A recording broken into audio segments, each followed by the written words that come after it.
হয়, এই মুহূৰ্তত মই উপস্থিত আছোঁ যোগীঘোপাৰ কচুদোলা গাঁৱত আৰু কচুদোলা গাঁৱৰ কাষতে লাগি থকা যি ভৈৰৱচূড়া পাহাৰ আৰু ভৈৰৱচূড়া পাহাৰত যি শিলৰে খোদিত কিছুমান ঐতিহাসিক সমল ইয়াত আছে আৰু এই সমলসমূহত ইতিমধ্যে দেখিবলৈ পোৱা গৈছে যে এই ভৈৰৱচূড়া পাহাৰত ইতিমধ্যে উদ্ধাৰ হৈছে এটা শিলৰে খোদিত যি গণেশৰ মূৰ্তি আৰু সেই তাক লৈ ইতিমধ্যে এই অঞ্চলজুৰি এক চাঞ্চল্যকে বিৰাজ কৰিছে। মোৰ সতীৰ্থ এই দৃশ্যাংশ দেখুওৱা গৈছে যে কালিৰ ভাগত সেই গণেশৰ মূৰ্তিটো পোৱাৰ পিছতে এক প্ৰকাৰ ক'ব লাগিব যে ইয়াত যি স্থানীয় লোকসকল পূজা অৰ্চনা কৰা দেখিবলৈ পোৱা গৈছে। আৰু মোৰ লগত স্থানীয় গাঁওবাসী আছে, তেওঁৰ পৰা জানিম কি ক'ব আপোনালোকৰ গাঁৱত যি গণেশৰ শিলত খোদা এটা হেৰি ওলাইছে, মূৰ্তি ওলাইছে, কি ক'ব? যাই হোক, নমস্কাৰ, আপোনালোকক ধন্যবাদ জনাইছোঁ।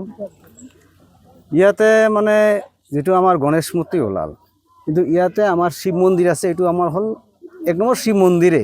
ইয়াত আমি বহুত বছৰৰ পৰা পূজা পাঠ কৰি আছোঁ, কীৰ্তন কৰি আছোঁ। আৰু যোৱাকালি আমাৰ ল'ৰাকেইটা ইয়াতে মানে শিলটা তাতে আমি কিন্তু বহোঁ, কিন্তু বহা ঠাইৰ ওচৰতে শিলটো আছে। এইটো বাচ্চাগিলা ক'ল যে এইটো আমি অলপ ঘূৰাই কিনে আমি গুচাই দিম। পিছত খুন্দাতে পিছত মানে সেই ডাঙৰ শিলটোৰ ভিতৰত গণেশ বাবাৰ মূৰ্তিটো ওলাল। ওলাৰ পিছত আমিতো নাজানো, আমি ঘৰতে আছিলোঁ, ল'ৰাকেইটাই আছিল ইয়াতে। পিছত মানে খবৰ গ'ল যে বোলে তাতে শিৱ মন্দিৰত গণেশ বাবাৰ মূৰ্তি ওলাইছে। ক'ত? বোলে পাথৰতে, ওপৰৰ পৰা মাটিৰ তলৰ পৰা। পিছত আমি আহিলোঁ, হয় চাং, যাতে মানে গণেশ বাবাৰ মূৰ্তিটো ওলাইছে। ওলাই এনে ধুৱাই পাই পুৰা চাপ টাপ কৰি এনে তাতে ৰাখিছে। আছিনা চালোঁ, হয় গণেশ বাবাৰ মূৰ্তি, অৰিজিনেল একেবাৰে মূৰ্তি, মোটামুটি 5500 সৃষ্টিৰ মূৰ্তি। এইবিলাক মাটিৰ তলতে আছিলে। পিছত ওলাই না তাতে মানে ৰাখি আমি আহিলোঁ, আহি এনে সেৱা কৰিলোঁ, ভক্তি শ্ৰদ্ধা কৰিলোঁ। যাই হোক, আজি গণেশ বাবা হ'ল সিদ্ধিদাতা। যাই হোক, সিদ্ধিদাতা আমাৰ, তাৰ চৰণ আমি দৰ্শন পালোঁ। জানিব পৰা মতে ইয়াত আগতে পূৰ্বতো আছিল, কিন্তু সংৰক্ষণৰ অভাৱ হৈ আছে, পৰিত্যক্ত অৱস্থাত আছে। হয়, ইয়াতে পূৰ্বতো আছিলে আৰু আছেও। আৰু যিমান মানে অলপ মাটি খুন্দি সেনা সেই বস্তু মানে গণেশ বাবাৰ মূৰ্তিখিনি পাল। আৰু যে কিমান মূৰ্তি আছে, এইটো যিহেতু আমাৰ পাহাৰটোৰ নাম হৈছে বিশ্বকৰ্মা বাবা, ভৈৰৱ বাবাৰ পাহাৰৰ লগতে।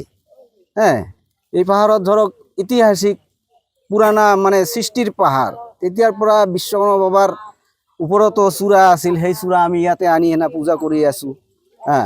কিন্তু আমাৰ তাতে মন্দিৰৰ অভাৱ, মানে ধৰক ঘৰ এনেকুৱা মন্দিৰ নাই।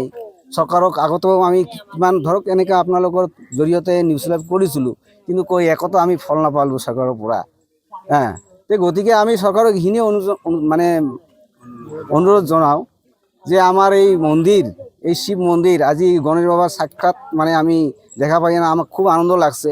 চৰকাৰক এইখিনি আমি মানে অনুৰোধ কৰোঁ যে আমাৰ মন্দিৰখিনি চাই পেলাই অলপ মানে সুৰক্ষা যদি দিয়ে। এজন আছে, তেওঁৰ পৰা জানিম কি ক'ব? ওম শান্তি।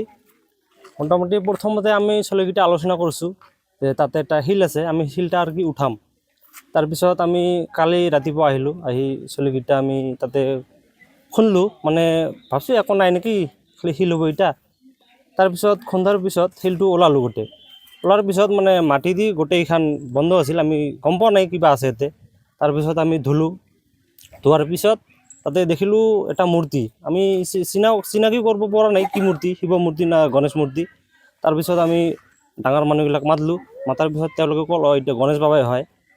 তাৰপিছত গণেশ বাবাই হয়, আৰু কালি গণেশ বাবা পাইছোঁ, আৰু আগতে ডম্বৰু এটা পাইছোঁ, আৰু পঞ্চতত্ব বুলি কয় এটা শিল, এইটো পাইছোঁ।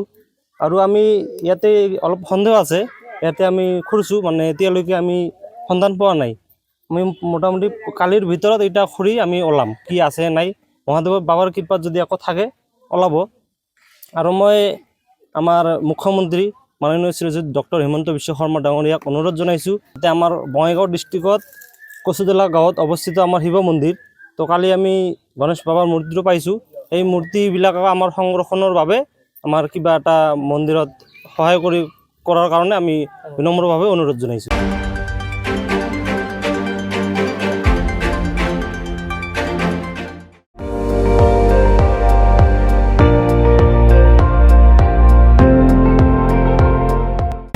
আপুনি চাই আছে ND24, সৰ্বশ্ৰেষ্ঠ নহয় সৰ্বোত্তমৰ দৌৰত।